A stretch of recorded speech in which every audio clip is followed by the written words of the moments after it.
30,000-এরও বেশি ভোটে জয়লাভ করেছেন খড়গপুর সদরের বিজেপি প্রার্থী দিলীপ ঘোষ।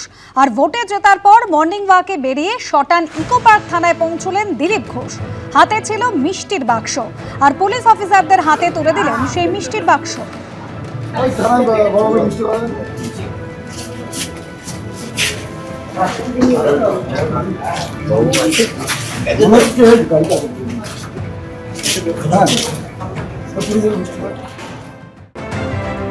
গতকালকের ছবি দেখছেন এবং আজকের ছবি দেখছেন। গতকাল থেকে যে প্রক্রিয়া শুরু হয়েছিল আজকে কিন্তু তা সম্পন্ন হয়েছে।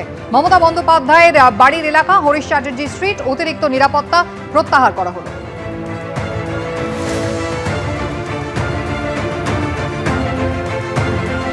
খাঁ করছে মমতা বন্দ্যোপাধ্যায়ের বাড়ির সামনের রাস্তা, এবং এই যে জায়গায় দাঁড়িয়ে রয়েছে, জায়গায় ডান দিকে পুলিশের যে কিয়স্ক বুথ সেটা সম্পূর্ণভাবে খালি করে দেওয়া হয়েছে। আজকে সকাল থেকে একজন পুলিশ কর্মী আর নিরাপত্তার জন্য নেই।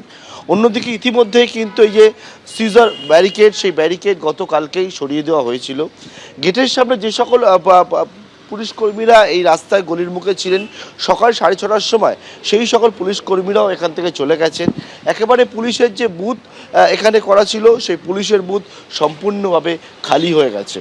অন্যদিকে একেবারে গলির ভেতরে যে জায়গায় রয়েছে, একেবারে বাড়ির সামনে, সেই বাড়ির সামনে মাত্র কয়েকজন পুলিশ কর্মী রয়েছে।